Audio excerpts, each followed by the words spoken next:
Baik, assalamualaikum warahmatullahi wabarakatuh. Perkenalkan, saya Arya Suryadi dari Prodi Tadris Matematika Institut Agama Islam Negeri Parepare. Nah, pada video kali ini saya akan menjelaskan mengenai video UAS saya, yaitu menjelaskan mengenai metode numerik terkhusus pada turunan metode numerik, ada integrasi numerik dan juga PDB, yaitu persamaan diferensial biasa. Nah, di sini akan diberikan bahwa permasalahan-permasalahan apa sih yang terjadi pada turunan, pada integral, pada persamaan diferensial biasa, sehingga kita membutuhkan metode numerik yang ada. Nah, untuk lebih jelasnya kita langsung ke video penjelasan mengenai mengapa sih metode numerik dibutuhkan dari ketiga materi tersebut. Check it out. Baik, kita lanjut ke metode numerik terkait turunan numerik. Nah, di sini di turunan numerik terbagi atas 4 poin, di mana di sini diberikan deskripsi masalah, turunan numerik, klasifikasi metode, yang dimana di sini ada 3 metode dengan 2 cara untuk mendapatkan metode tersebut atau cara menggunakan metode tersebut. Yang pertama itu metodenya ada selisih maju, selisih mundur, dan selisih pusat. Nah, lalu untuk cara mendapatkan metode tersebut ada dengan turunan dengan dari Taylor, dan juga ada dengan polinom interpolasi. Yang terakhir ada algoritma setiap metode. Nah, kita lanjut ke deskripsi masalah. Nah, sebuah garis disebut garis singgung.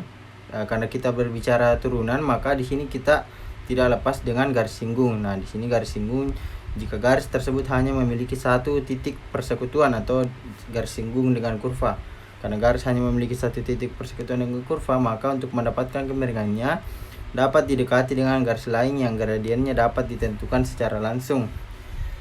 Yang dimana biasanya turunan ini diibaratkan dengan delta Y per delta X, dimana seperti ini delta Y per delta X dijabarkan sehingga nanti dapat fx0 tambah H dikurang fx0 per H. Lalu disinilah asal muasal tercipta definisi turunan itu sendiri, yang dimana definisi turunan adalah turunan dari f, yaitu limit H. Di sini digambarkan H, jadi limit H menuju 0, fx0 tambah H dikurang fx0 per H. Nah, di sini turunan numerik, persoalan numerik ialah menentukan hampiran nilai turunan fungsi yang diberikan dalam bentuk tabel. Pada kenyataannya, turunan adalah limit dari hasil bagi selisih, yaitu pengurangan dua buah nilai yang besar, yang dimana fx tambah h dikurang fx yang membaginya dengan bilangan yang kecil h, sehingga pembagian ini dapat menghasilkan turunan dengan galat yang besar. Adapun 3 pendekatan ini seperti yang saya katakan tadi ada 3, yaitu metode selisih maju, selisih mundur, dan selisih pusat. Nah, rumus-rumus turunan yang ketiga ini bisa dapat diturunkan dengan 2 cara, yaitu dengan bantuan deret Taylor dan juga dengan polinom interpolasi. Nah, ini klasifikasi metodenya sudah tadi. Nah, ini ada algoritma. Algoritma ini sudah dipelajari di video UTS sebelumnya, bahwa algoritma ini adalah sekumpulan instruksi yang terstruktur dan terbatas yang diimplementasikan ke dalam bentuk program komputer untuk menyelesaikan suatu masalah komputasi tertentu. Nah, dalam matematika dan dalam ilmu komputer, algoritma ini merupakan prosedur atau langkah demi langkah untuk perhitungan. Nah, kita masuk yang pertama ke metode selisih maju. Nah, metode selisih maju ini mengadopsi rumus langsung. Kalau kita bisa lihat, ini mengadopsi langsung untuk definisi dari turunan, yang dimana di sini fx0 nya itu adalah fx0 tambah h dikurang fx0 per h, yang dimana fx0 tambah h ini adalah sebuah fx1 atau satu titik setelah x0, seperti kita lihat pada gambar tersebut. Di situ ada x1, x-1, x0, x1, yang dimana jarak antara x0 dan x1 ini adalah h. Jadi kalau kita berbicara garis singgung, berarti ada delta y per delta x, dimana delta x nya h dan delta y nya itu x1 dikurang X0 seperti itu. Maka di sini karena kita pakai selisih maju berarti kita pakai satu titik di depan X0, berarti di sini kita pakai X1. Lalu di sini ada algoritma yang diberikan, didefinisikan fungsi fx yang akan dicari nilai turunannya. Lalu yang kedua, definisikan fungsi turunan f aksen x yang sebenarnya atau eksak. Nah, di sini kalau kita bisa mendapatkan turunan eksaknya atau turunan sebenarnya tanpa menggunakan rumus turunan hampirannya, kita bisa dapatkan eksaknya. Lalu yang ketiga, masukkan nilai pendekatan awal, batas bawah dan batas atas, dan juga nilai step H. Dan keempat, tentukan jumlah nilai n atau area. Untuk yang kelima, tentukan x sama dengan a, samping sama dengan b, dan hitung rumus yang tadi, berapa fx0 ditambah h dikurang fx0 per h-nya. Lalu tampilkan nilai x, fx, f aksen, dan f eksaknya. Lalu hitung galat dan nilai rata-rata galatnya. Nah, di sini diberikan contoh, jika ada sebuah fungsi x dikurang pangkat min x dengan range x-nya itu dari 0 sampai 1 dan h-nya adalah 0,05, tentukan turunan dari fx, rata-rata error galat dari turunan metode selisih maju. Nah, di sini penyelesaiannya menggunakan algoritma yang tadi, didefinisikan fungsi fx-nya, dicari fungsi eksaknya, lalu masukkan dengan nilai pendekatan awal, dicari batas bawah, batas atas, dan h-nya. Lalu tentukan n-nya. Di sini n-nya sama dengan 20 karena rumus n itu adalah b dikurang a per h. Jadi dapat n-nya 20. Nah, untuk x sama dengan a sampai dengan b, hitung f aksen x untuk fx hampirannya, yaitu fx tambah h dikurang fx per h. Nah, setelah melakukan 20 iterasi, di sini kita dapat bahwa apabila x-nya 0, maka x tambah h-nya 0,5, berarti nilai fx-nya min 1, nilai fx tambah h-nya 0,901, dan turunan hampirannya 1,9, dan turunan eksaknya 2, dan errornya itu 0,24. Nah, di sini ada 20 iterasi digunakan sampai untuk x-nya sama dengan 1. Jadi 20 iterasi ini digunakan untuk melihat turunan-turunan apabila x0-nya 0, apabila x0-nya 0,05 sampai x0-nya sama dengan 1. Yang dimana apabila x0-nya berubah, maka x tambahannya juga berubah. Jadi fx-nya berubah, fx tambahnya berubah, turunan hampirannya pun berubah, eksaknya pun berubah, dan juga errornya di sini kita bisa lihat bahwa errornya ini rata-ratanya yaitu 0,015666. Nah, error ini adalah selisih dari turunan hampiran dengan turunan sebenarnya atau turunan eksaknya. Nah, untuk lebih jelasnya bisa kita lihat pada MATLAB berikut. Baik, kita lanjut ke untuk metode selisih maju. Nah, ini adalah skrip untuk metode selisih maju pada numerasi atau turunan numerik. Nah, di sini diberikan CLC untuk menghapus data pada command window sebelumnya. Lalu diberikan A sebagai batas bawah, B sebagai batas atas, dan H ini sebagai galat yang akan menjadi minimal dari galat yang harus dicapai. Nah, N sebagai jumlah iterasi yang akan dilakukan itu dengan rumus B dikurang A per H. Nah, di sini diberikan fungsinya karena di contoh soal yang tadi disebutkan bahwa ada X dikurang pangkat min X, maka ini fungsinya diberikan. Lalu f eksaknya itu karena fungsinya ini, maka f eksaknya seperti ini atau turunan pertamanya yang kalau secara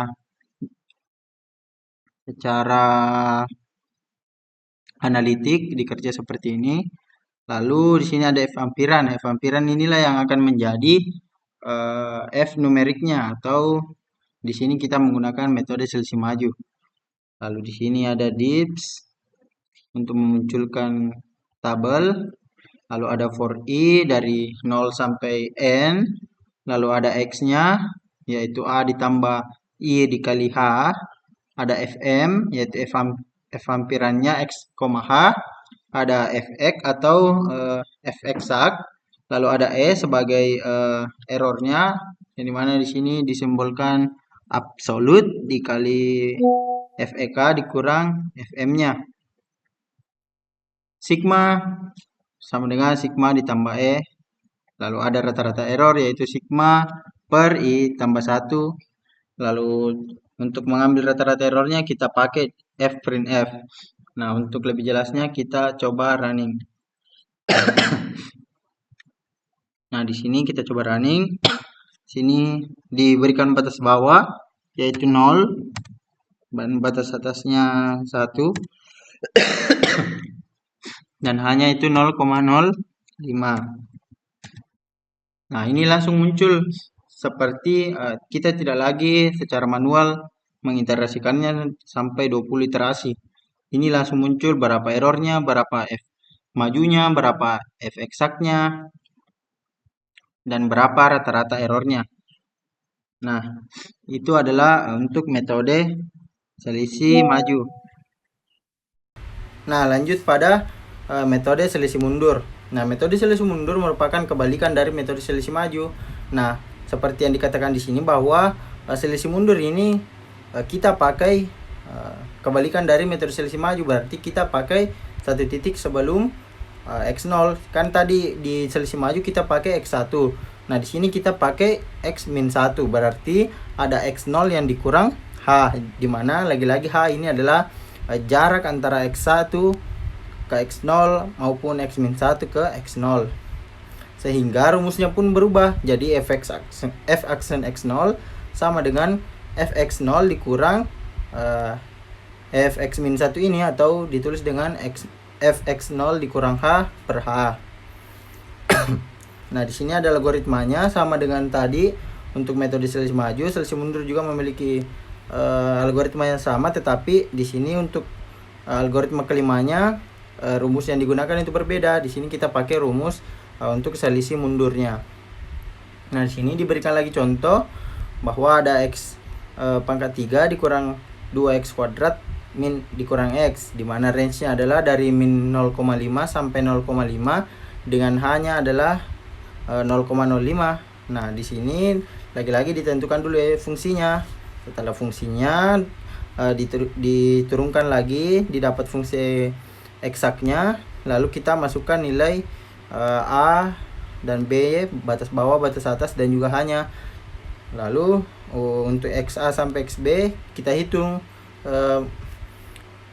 turunan hampirannya dengan metode selisih mundur. Nah, ini untuk selisih mundur ada 20 juga iterasi. Sini kita lihat bahwa ada sama seperti tadi, ada x-nya, ada x-1-nya, fx, fx-1 atau x dikurang h, ada f aksen x-nya untuk numerik, ada f aksen x-nya untuk eksaknya, lalu ada galat yang terjadi antara f aksen numerik dan f aksen eksaknya. Seperti itu. Nah, untuk lebih jelasnya kita lihat pada MATLAB berikut. Nah, di sini di metode selisih mundur seperti tadi di selisih maju diberikan CLC dan A sebagai input batas A bawah dan B sebagai input batas atas, lalu diberikan H,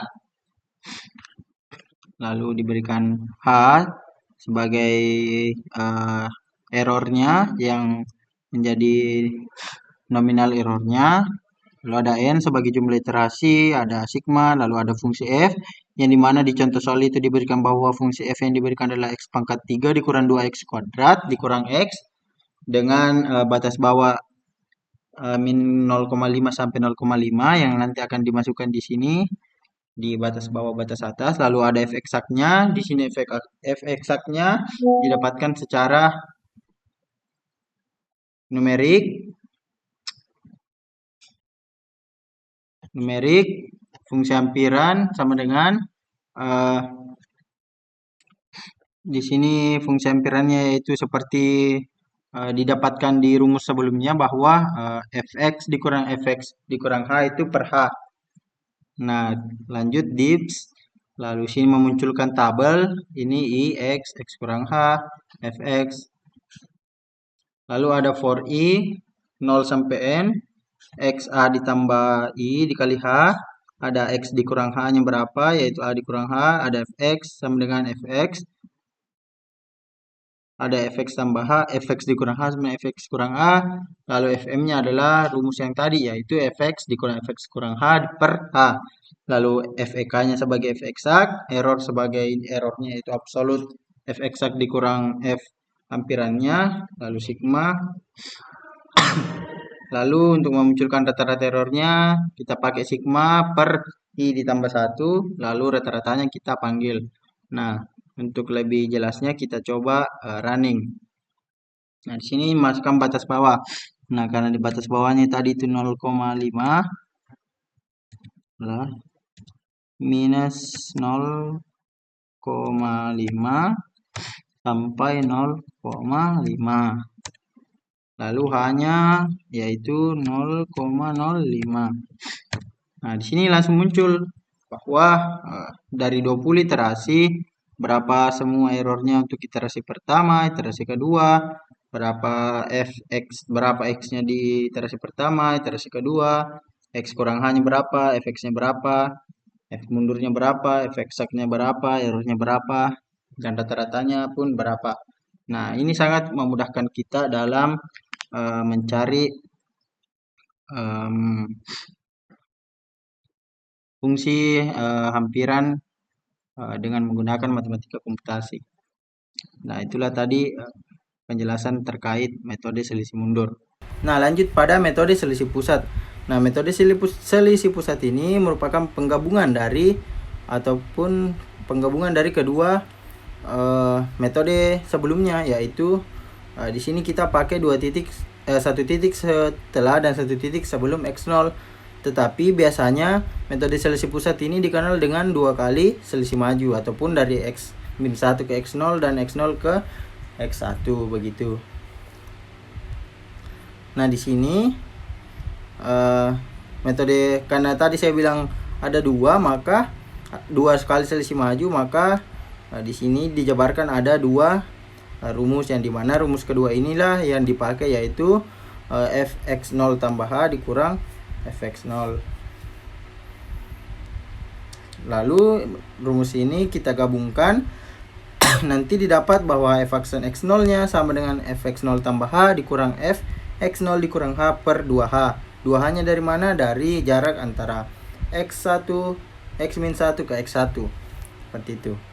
Lalu di sini ada algoritmanya sama seperti kedua metode sebelumnya.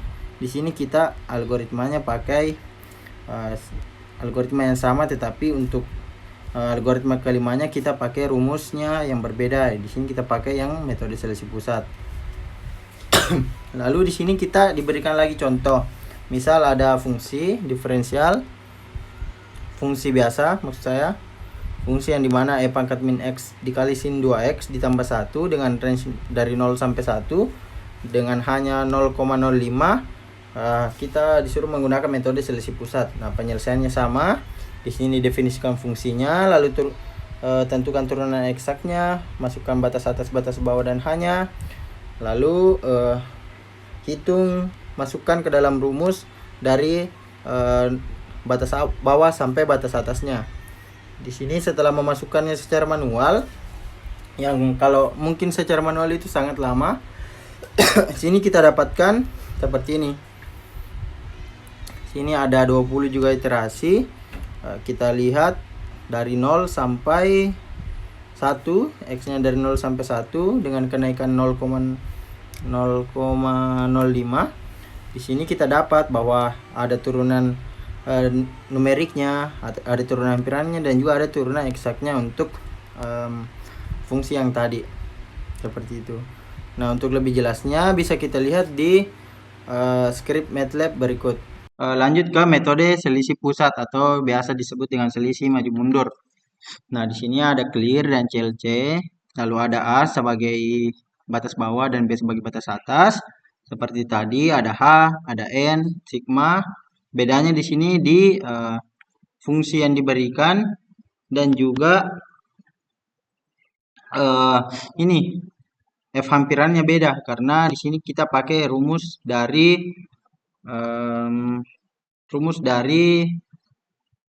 F pusat itu sendiri atau selisih pusat itu sendiri. Nah, di sini juga fungsinya beda karena kita beda contoh soal, yaitu di sini contoh soalnya E pangkat min X dikali sin 2X ditambah 1 dengan batas bawah 0 dan batas atas 1 dengan hanya nanti itu 0,05. Nah, ini masih sama seperti tadi for I-nya, N-nya, lalu coba kita running. Nah, sini lagi-lagi kita disuruh memasukkan batas bawah yaitu 0, batas atas 1, hanya itu 0,05. Nah, ini langsung muncul tabel dari untuk F eksak, untuk errornya, nilai X-nya, F tengahnya berapa, dan errornya berapa. F tengah di sini adalah F hampirannya. Ini F eksak adalah F yang sebenarnya, jumlah fungsi yang sebenarnya, turunan sebenarnya. Ini adalah turunan numeriknya yang dipakai menggunakan metode selisih pusat. Nah, lanjut turunan dengan deret Taylor. Nah, misalkan kita diberikan titik-titik XI, FI, di mana I-nya ini adalah dari 0 sampai N. Dalam hal ini XI sama dengan X0 ditambah IH dan FI sama dengan FXI. Nah, kita ingin menghitung atau kita mau menghitung F aksen X yang dalam hal ini X sama dengan X0 ditambah SH SDR dengan ketiga pendekatan yang disebutkan di atas dengan selisih maju, selisih mundur, dan selisih pusat. Nah, seperti yang kita ketahui bahwa ini ada fungsi umum ataupun rumus umum ataupun bentuk umum dari deret Taylor yang dimana Fx sama dengan Fx ditambah X dikurang X0 per 1 faktorial dikali F aksen X0 dan seterusnya. Nah, turunan inilah yang dijabarkan nantinya untuk mendapatkan sebuah rumus untuk metode selisih maju. Nah, di sini secara teknis dijabarkan bahwa di sini F aksen I-nya dikeluarkan sehingga nanti kita dapat F aksen 0 itu sama dengan F1 dikurang F0 per H ditambah 0H atau OH. Di sini OH-nya adalah errornya, yang dimana errornya ini adalah langkah-langkah sampai N, yang dimana kita tidak tahu berapa errornya, seperti itu. Nah, di sini begitupun untuk selisih mundur. Jadi kita pakai juga bentuk umum dari deret Taylor yang tadi untuk mendapatkan rumus umum dari untuk metode selisih mundur. Begitupun dengan selisih pusat. Nah, apa sih bedanya dengan yang tadi? Jadi di turunan dengan deret Taylor ini ataupun nanti interpolasi kita bisa mendapatkan turunan keduanya. Berbeda dengan yang tadi, kita hanya mendapatkan turunan pertama dari definisi turunan, kita tidak bisa mendapatkan turunan keduanya. Tetapi kalau kita menggunakan deret Taylor, kita bisa mendapatkan turunan keduanya dari deret Taylor. Seperti ini kita lihat ada FI tambah 1 tambah FI dikurang 1, ini dari rumus sebelumnya. Lalu F double aksennya kita keluarkan atau turunan kedua yang kita keluarkan, sehingga nanti didapat rumus turunan keduanya, yaitu F0 double aksen atau turunan kedua dari F0 itu adalah F1 dikurang 2 F0 ditambah F min 1 per H kuadrat tambah OH kuadrat, dimana OH kuadrat ini adalah lagi-lagi adalah errornya, seperti itu. Begitupun dengan selisih mundur bisa kita dapat turunan keduanya kalau dengan deret Taylor. Begitupun dengan selisih maju ataupun pusat. Nah, di sini kita diberikan contoh, tentukan nilai hampiran untuk turunan pertama pada X. Nah, di sini berbeda dengan turunan-turunan yang biasa kita lihat. Di sini inilah tempat yang menjadi masalah, bahwa ketika kita diberikan X dan fx, yang dimana kita tidak bisa menurunkannya karena kenapa? Karena fx-nya sudah berbentuk nilai, tidak lagi berbentuk fungsi. Nah, di sini dengan menggunakan turunan hampiran kita bisa mendapatkan turunan hampirannya. Tetapi galatnya kita tidak bisa mencarinya karena kita tidak mengetahui turunan yang sebenarnya. Nah, di sini ada metode selisih maju. Dengan di sini kita cuman mengambil, kita misalkan x-nya 1,9, berarti x0-nya 1,9, x1-nya 2,1, x2-nya 2,3, x-1-nya 1,7, dan x-2-nya 1,5. Nah, ini semua dimasukkan ke rumus-rumus yang telah didapatkan. Setelah memasukkan rumus-rumus yang telah didapatkan, maka seperti ini kita dapat turunan kedua, turunan pertama dari soal yang tadi, tanpa kita mengetahui apa sih fungsi dari tabel yang tadi atau fungsi dari xx yang ada. Nah, untuk lebih jelasnya kita ke MATLAB berikut. Kita lanjut ke metode Deret Taylor, menggunakan Deret Taylor. Nah, di sini ada CLC, ada H sebagai input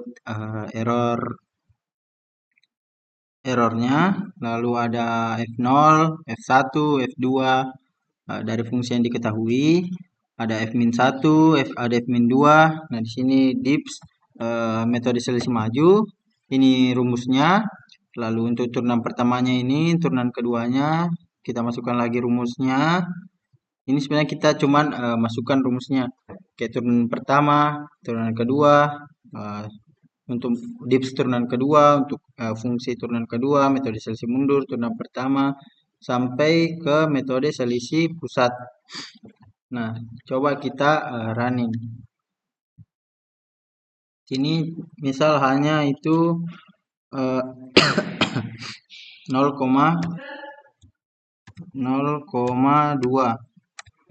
Nah, lanjut F0. Di sini misal kita F0-nya adalah di sini misal kita F0-nya adalah 1,9, berarti X-nya X0-nya 1,9, berarti F0-nya itu 25,40464. Lalu F1-nya yaitu berarti F setelah F0 berarti 34,29. Berarti F2-nya adalah setelahnya lagi yaitu 45,88. F-1 berarti F sebelum F0 yaitu 18,61.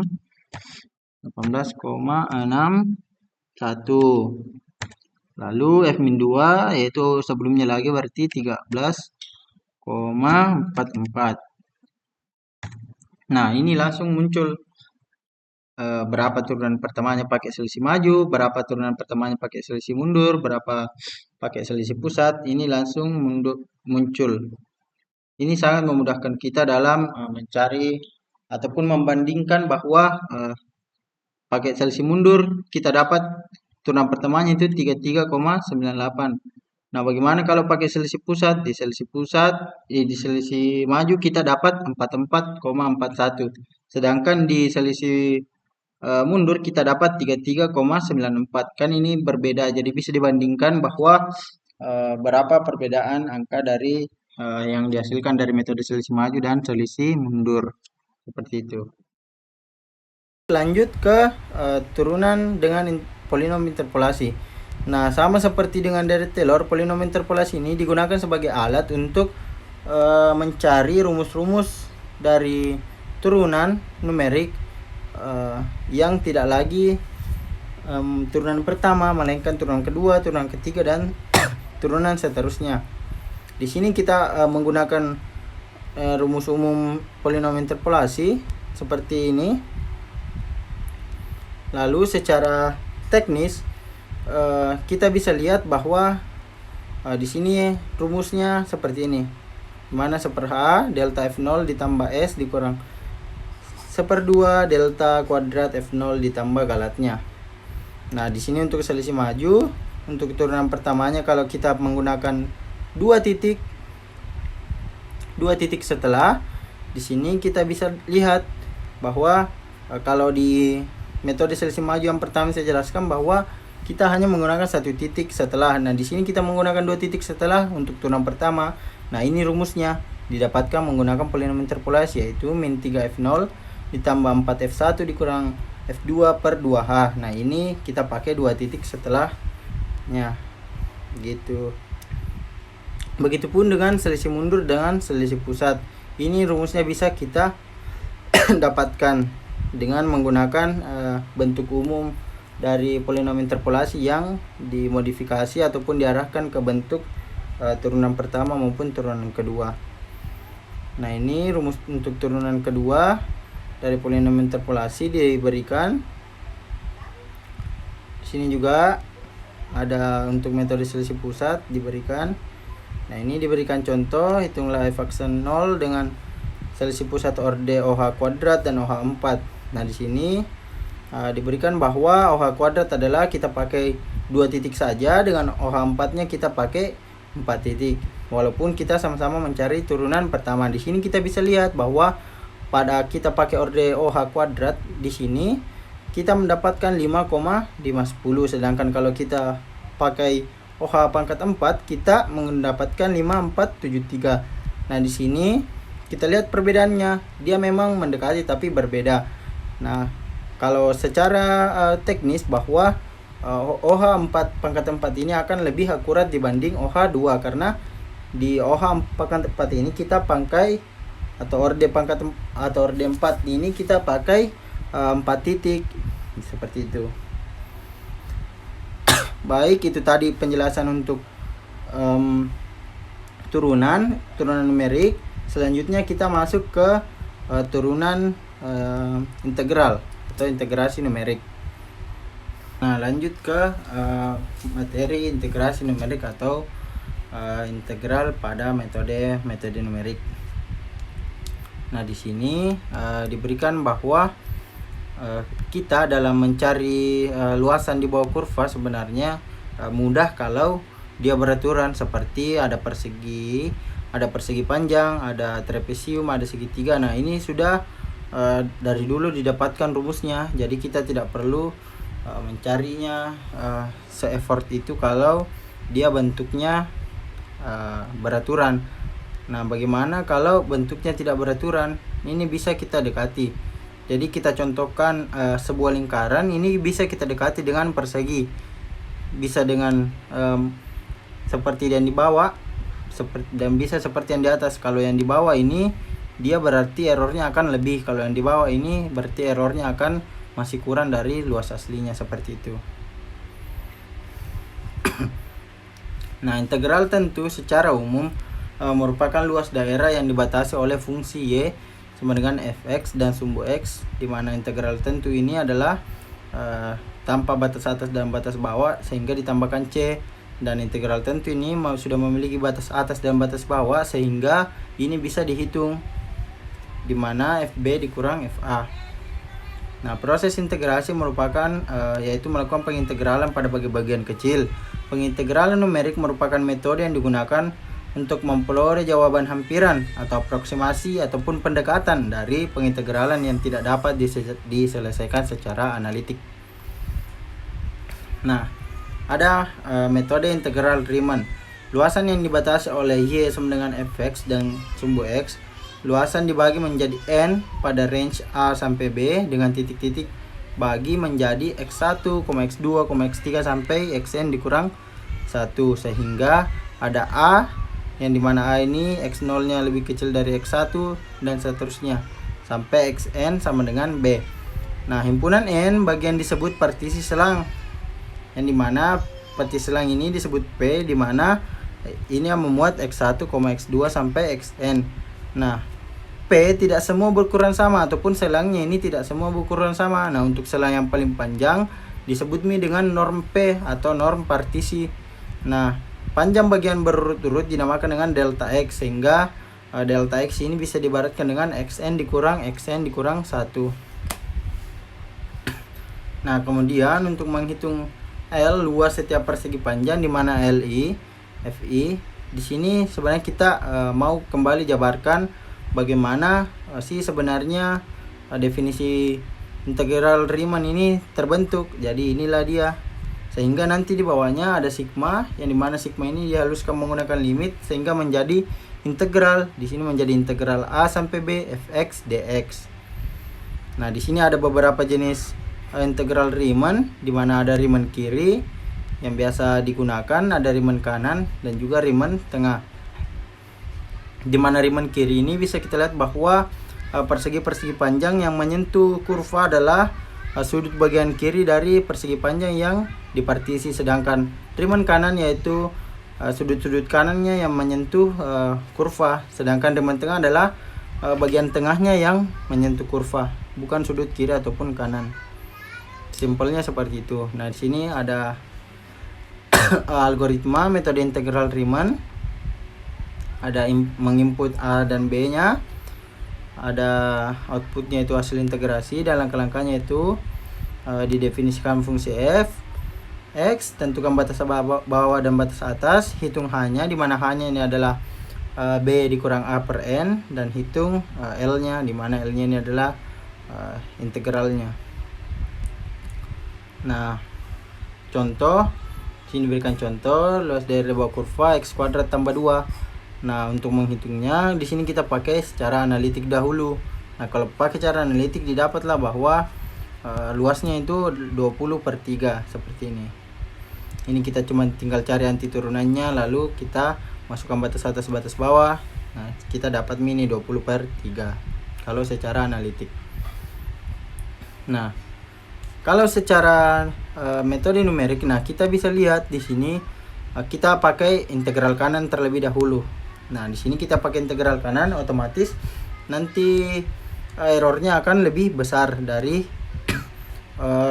eksaknya ataupun aslinya. Ini diberikan contoh soal. Di sini kita bisa lihat tabelnya, di mana alasnya 0 sampai 0,5, ada tingginya, ada luasnya, seperti itu. Sehingga di sini kan di sini terbagi 4 partisi.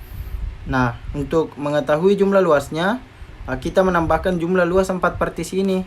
Jadi jumlah luas sebenarnya, jumlah luas hampiran integralnya itu jumlah luas semua partisi. Jadi partisi 1, 2, 3, 4 ini ditambah sehingga menghasilkan 7,75 seperti itu. Nah, untuk menghitung jumlah errornya, kita pakai luas sebenarnya dikurang dengan luas pendekatan ataupun luas yang baru saja didapat, yaitu 7,75. Dimana tadi kita dapat 20/3 dikurang 7,75 dikali 100% per 20/3, ini sama dengan 16,2%. Jadi error yang terjadi dengan membaginya dengan 4 partisi ini 16,2%. Nah, 16,2% ini bisa kita kecilkan lagi dengan memperbanyak partisi. Tetapi dengan memperbanyak partisi kita tentu saja membutuhkan waktu yang lebih lama untuk menghitung jumlah setiap partisinya. Nah, dengan waktu yang banyak yang dibutuhkan, kita bisa menggunakan MATLAB untuk mempersingkat waktu. Nah, sebagai berikut untuk integral Riemann kanan. Ini adalah skrip MATLAB dari metode integral kanan, integral Riemann kanan. Nah, di sini kita lihat bahwa ada clear dan CLC lagi-lagi sebagai awalan untuk menghapus data-data sebelumnya yang ada di command window. Nah, di sini ada input variabel, yang dimana di sini ada A untuk menginput nilai batas bawah integral, ada B sebagai untuk input batas atas, dan N sebagai masukkan jumlah iterasi yang diinginkan. Nah, di sini didefinisikan bahwa lebar H dan jumlah X adalah H-nya itu B dikurang A per N, dan X-nya adalah line space A, B, N ditambah 1. Lalu di sini hitung luas integral. Nah, di sini diberikan fungsi yang diberikan di contoh, yaitu ada X kuadrat ditambah 2. Lalu ada I sebagai H dikali sum atau banyaknya jumlah F 2 sampai N ditambah 1. Lalu ada sini komen untuk menampilkan grafik dari eh, fungsi yang diberikan tadi. Sini ada bar sebagai komen untuk menampilkannya dan juga ada plot. Nah, di sini ada juga komen untuk menghitung errornya. Yang dimana kalau fungsinya x kuadrat ditambah 2, Q sebagai untuk menghitung integral, dan error mutlak sebagai absolut I dikurang Q, dan error relatifnya adalah error mutlak yang ini per Q. Nah, mungkin bisa kita running untuk lebih jelasnya. Nah, sini masukkan nilai batas bawah integral karena di contoh soal tadi kita pakai 0, maka di sini juga 0 sampai 1 n dan sampai 2. Lalu jumlah iterasi yang diinginkan. Kita coba 4 iterasi dulu. Nah, di sini diberikan bahwa ini gambarnya sebagai gambar. Lalu diberikan juga bahwa ada I-nya, ada Q-nya, ada errornya, error mutlak, error relatif yang diberikan. Lalu ada juga gambarnya. Ini sebagai fungsinya, yang ini yang hijau-hijau, dan yang biru sebagai integralnya. Yang dimana sini masih banyak sekali space-nya. Bagaimana kalau iterasinya kita tambahkan?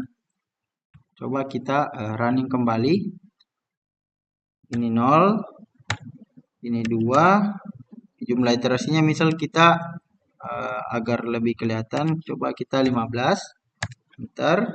Nah, ini sudah section-section atau sudah teriterasi menggunakan secara menjadi 15. Jadi di sini ada 15 kotak. Jadi luasan di bawah kurva ini dibagi menjadi 15. Begitu untuk integral Riemann kanan. Riemann kanan dimaksudkan karena di sini dia mengambil kanan, nih kanan kanan, sudut kanan, sudut kanan. Jadi dinamakan sebagai Riemann kanan. Nah, lanjut ke contoh soal yang kedua. Di sini dengan contoh soal yang sama kita bisa lihat di sini dia pakai integral Riemann kiri. Nah, dengan menggunakan integral Riemann kiri sama seperti tadi. Nah, di sini kita dapat errornya akan lebih kurang dari yang sebenarnya. Di sini kita dapat 5,75 untuk jumlah luas dari keempat partisi. Nah, ini kita hitung errornya 13,7%. Dimana di sini errornya berjumlah negatif ataupun kurang dari nilai sebenarnya. Nah, ini juga bisa kita lihat pada script berikut ataupun MATLAB berikut. Nah, lanjut di sini untuk integral Riemann kiri. Nah, di sini sama seperti tadi di Riemann kanan, kita masukkan A, B, dan N-nya sebagai input yang harus dimasukkan. Lalu ada H-nya, masih sama dengan tadi, B-nya, dan di sini yang berbeda adalah ini Riemann kiri. Jadi I-nya beda, dan ini X1 F1-nya F1-nya masih sama, kita pakai fungsi X kuadrat ditambah 2, lalu G-nya ini untuk memunculkan bar, dan ini untuk memunculkan garis fungsinya nanti, lalu kita hitung errornya. Nah, coba kita running. Sama seperti tadi, 0, 2, sini kita coba langsung 10, oh enggak, kita coba 5 dulu biar kelihatan bedanya. Nah, ini Riemann kiri, jadi dia menyentuh dari garis fungsi itu menggunakan kirinya. Jadi kiri. Jadi di sini errornya akan kurang, bukan lebih seperti dari Riemann kanan tadi. Karena di sini masih kurang, jadi coba kita tambahkan iterasinya. Coba kita running kembali dengan batas bawah 0, batas atas 2. Coba kita coba 100. Apakah berhasil? Nah, ini sudah terbagi menjadi 100 iterasi. Berarti luasan di bawah kurva ini dipisah-pisah menjadi 100 bagian, sehingga kita bisa lihat bahwa errornya akan semakin sedikit jikalau iterasinya juga semakin banyak ya. Jadi itulah untuk integral untuk Riemann kiri. Contoh yang terakhir kita pakai Riemann tengah.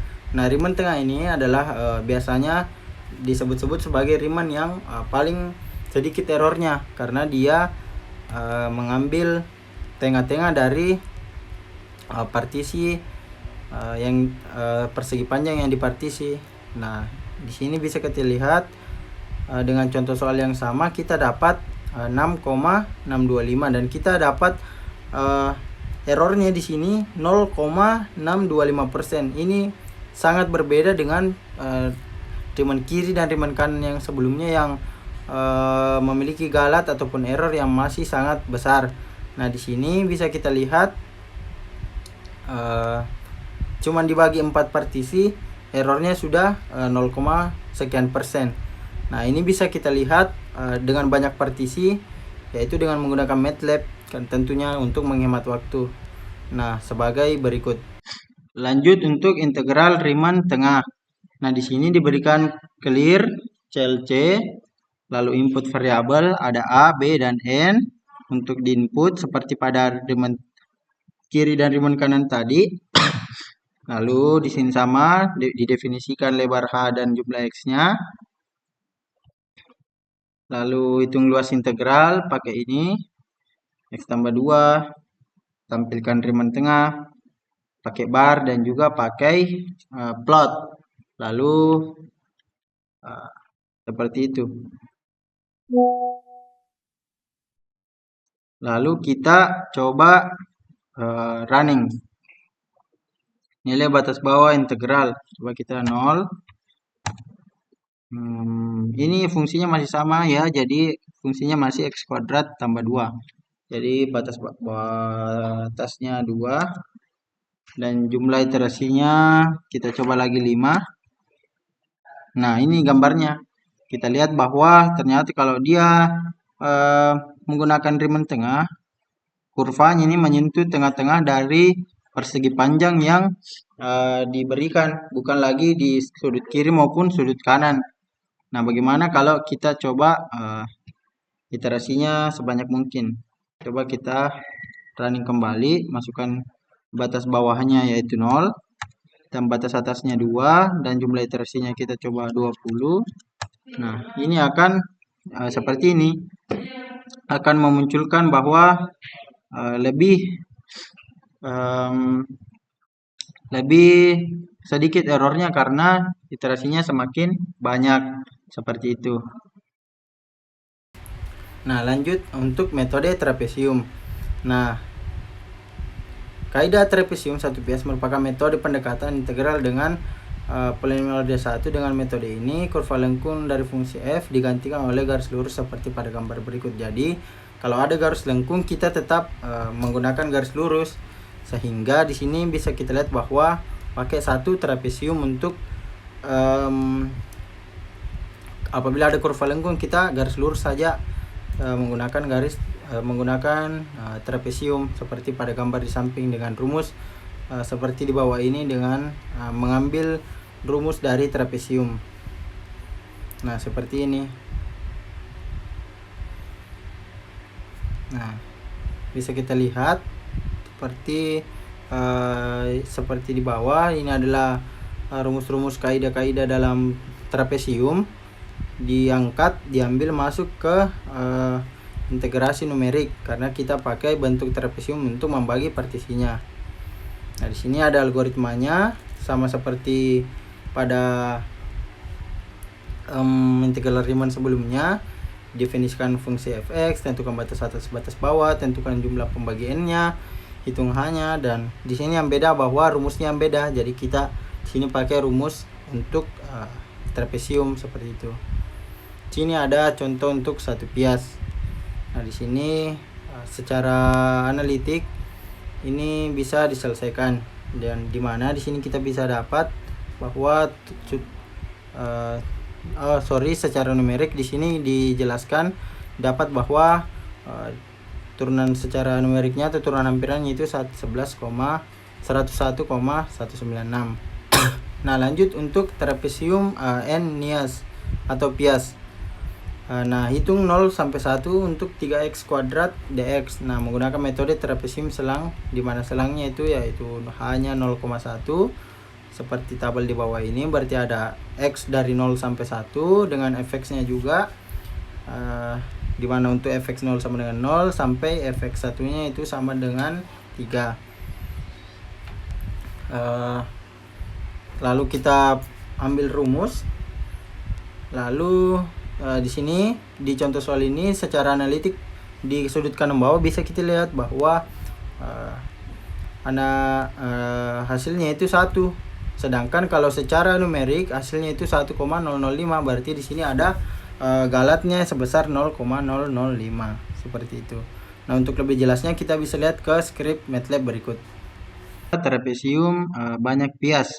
Di sini diberikan clear CLC input variabel,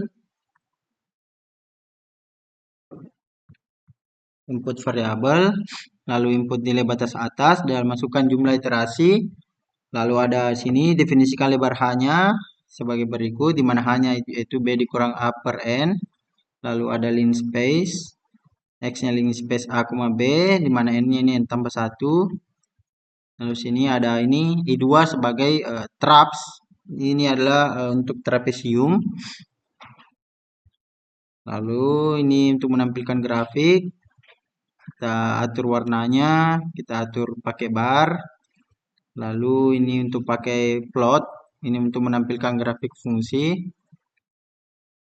Lalu ini untuk menghitung errornya. Nah, coba kita running.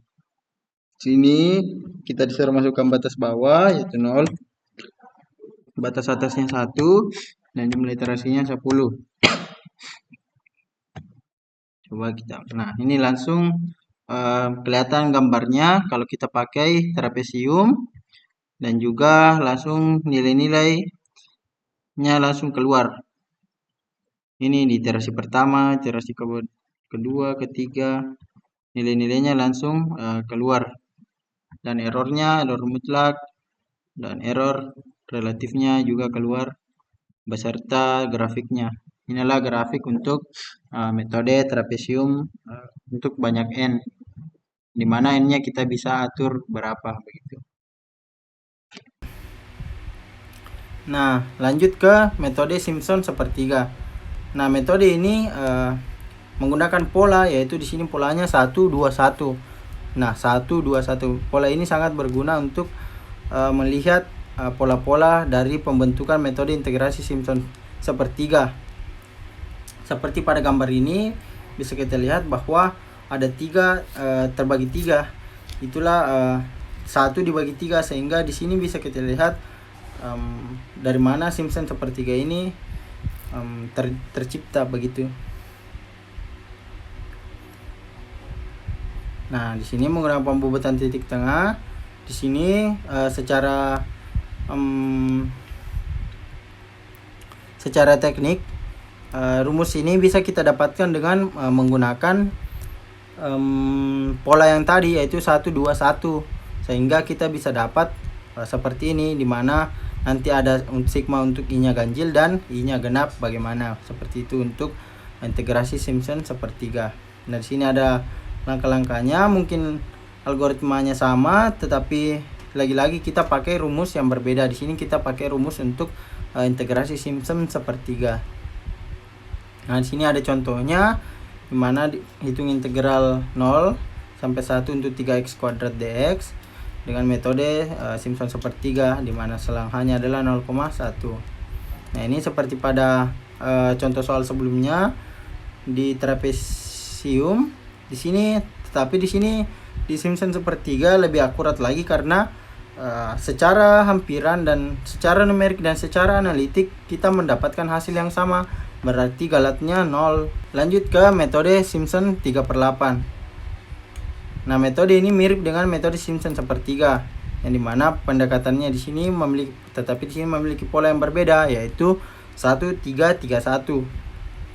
Dimana 1 3 3 1 ini digunakan nanti untuk mencari rumusnya, di mana titik bobot tengahnya itu berbobot 3 berbeda dengan yang tadi 121, berarti bobot tengahnya itu 2.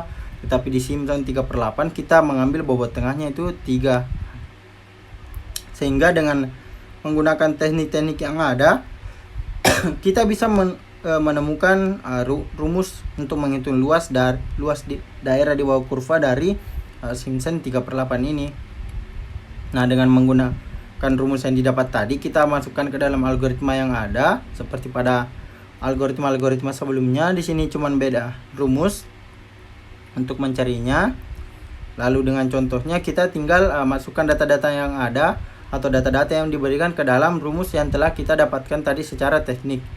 Nah, di sini ternyata lagi-lagi bahwa metode integrasi Simpson ini walaupun dia integrasi numerik ataupun penghampiran, tetapi di sini lagi-lagi dari contoh soal yang ada kita bisa lihat bahwa metode numerik dan metode analitik yang ada ini menghasilkan hasil yang sama tanpa ada galat sedikit pun. Nah, itu tadi untuk integrasi numerik ataupun materi integral pada metode numerik. Nah, selanjutnya kita ke materi terakhir, yaitu PDB atau persamaan diferensial biasa. Baik, kita lanjut ke materi persamaan diferensial biasa ataupun biasa disingkat PDB.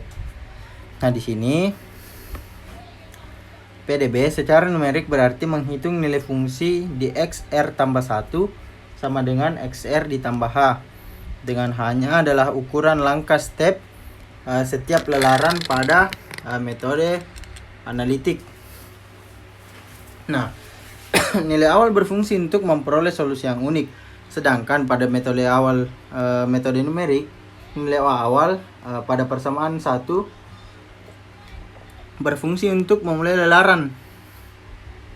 Terdapat beberapa metode numerik yang paling sering digunakan untuk menghitung solusi PDB, yaitu 3 materi, yaitu Euler, Heun, dan metode Runkuta. Nah, yang pertama metode Euler.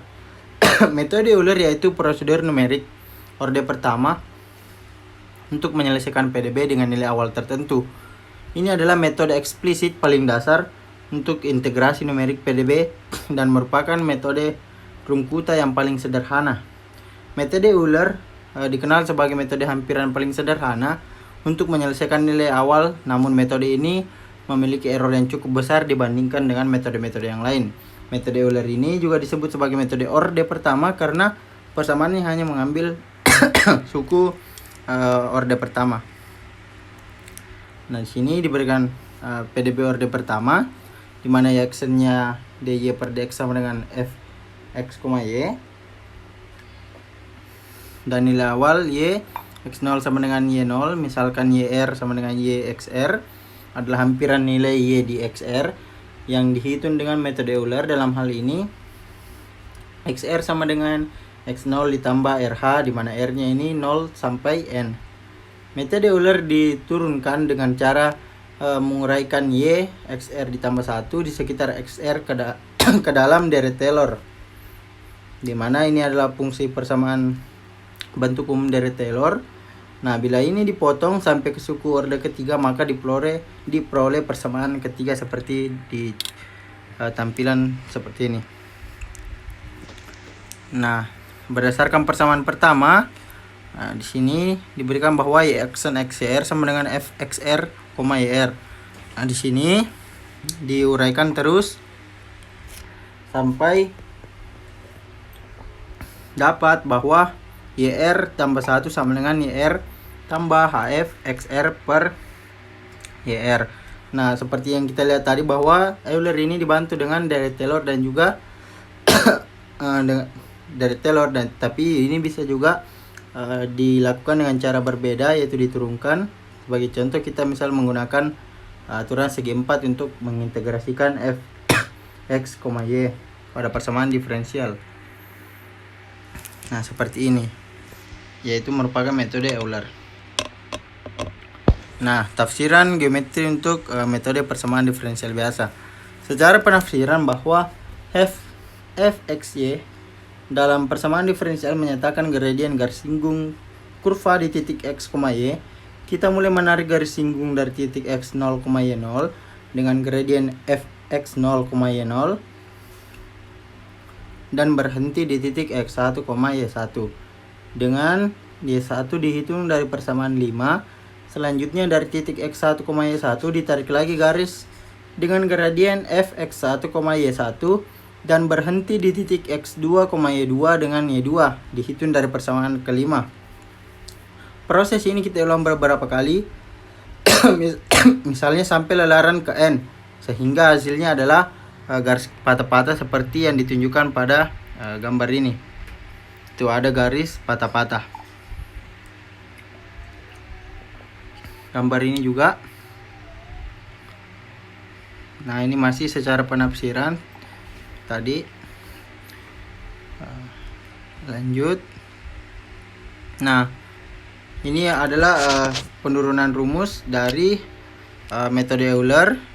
Lalu kita lihat ada galat totalnya seperti ini. Lalu ada algoritmanya untuk metode Euler. Pertama kita input kita hitung H-nya di mana H-nya B dikurang T0 per N. Untuk K dari 1 sampai N, hitung TK-nya. Sini ada contoh soal di mana diberikan PDB dy per dx sama dengan x ditambah y, di mana y0-nya 1. Gunakan metode Euler untuk menghitung y0,1 dengan ukuran langkah, di mana H-nya itu atau ukuran langkahnya adalah 0,05. Diketahui solusi sejati PDB tersebut adalah YX sama dengan EX min X min 1. Sini secara manual diselesaikan dengan menggunakan algoritma yang ada. Kita cari A-nya dulu, B-nya dan H-nya.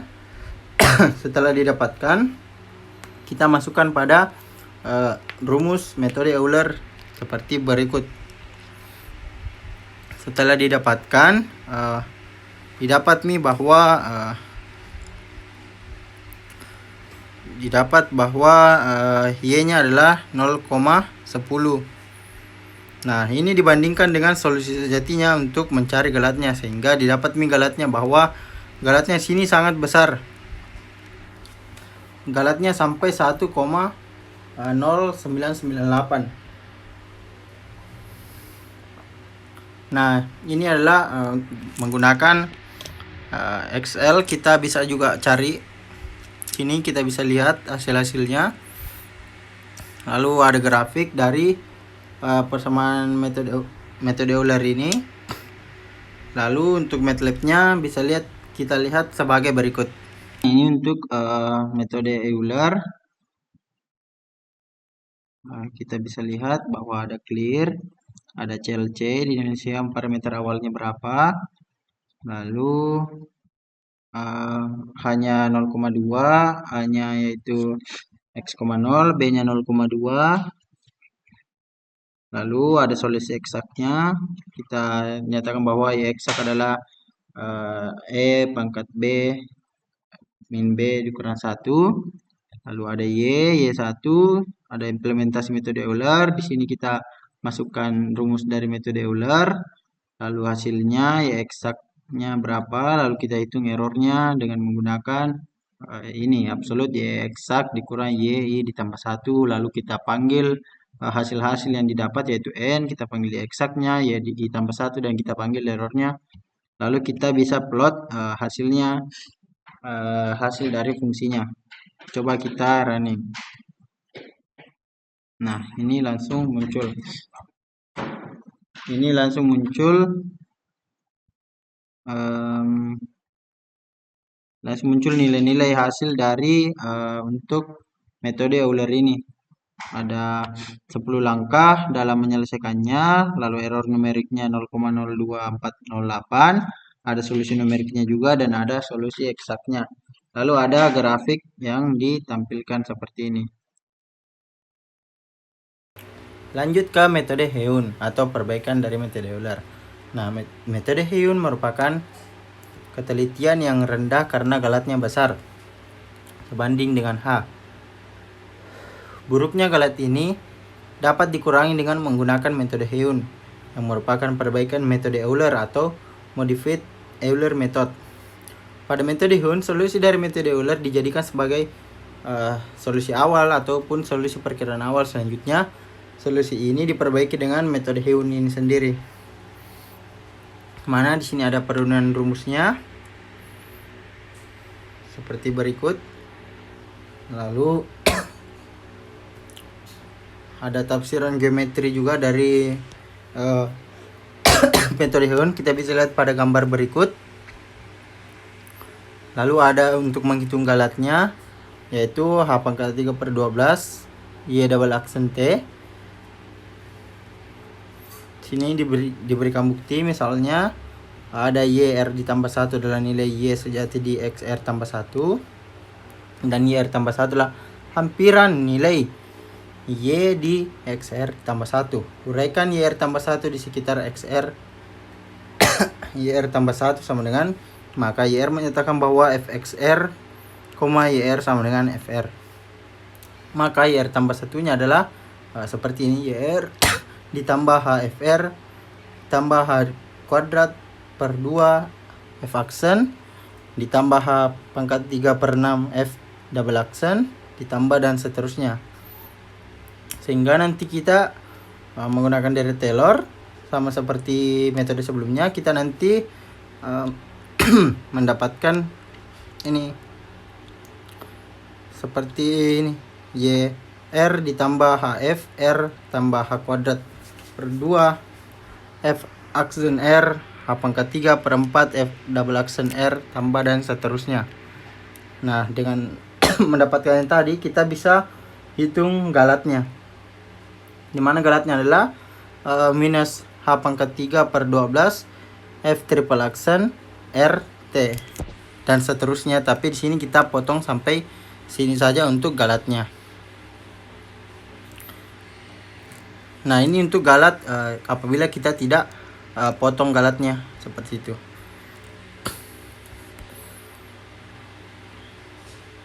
Nah, di sini ada algoritma metode Heun sama seperti metode sebelumnya, tetapi di sini kita tambahkan dengan menghitung TR, S1, S2 dan YR-nya dengan menggunakan rumus-rumus yang telah ditentukan. Di sini diberikan contoh soal, diketahui PDB itu DX DY-nya adalah X tambah Y, di mana X Y0-nya sama dengan 1 seperti pada metode Euler sebelumnya. Ini masih langkahnya sama, tetapi di sini beda. Kita cari X1, Y1, X2, Y2, sehingga nanti kita mendapatkan Y0 untuk iterasi kelimanya adalah 1,1004, dimana ini bisa kita lihat dengan jelas di MATLAB-nya sebagai berikut. Nah, kita lanjut dengan metode Heun, yaitu di sini ada CLC clear, X0-nya 0, ada Y0-nya sama dengan 0, ada B-nya sama dengan 0,2, lalu ada N-nya, di mana N-nya adalah B dikurang X0 per H, lalu ada hasilnya. Nah, di sini ada solusi eksaknya berapa. Jadi ini skrip yang langsung memunculkan hasilnya. Jadi sini ada solusi eksaknya, yaitu EXP B min B min 1, lalu ada vektor untuk menyimpan hasil, ada for I, ini untuk rumus-rumus dari metode Heun yang seperti saya jelaskan tadi. Lalu ada hasilnya, di mana sini hasilnya kita panggil satu-satu untuk menampilkannya di command window. Lalu kita plot fungsinya. Nah, coba kita running biar lebih jelas.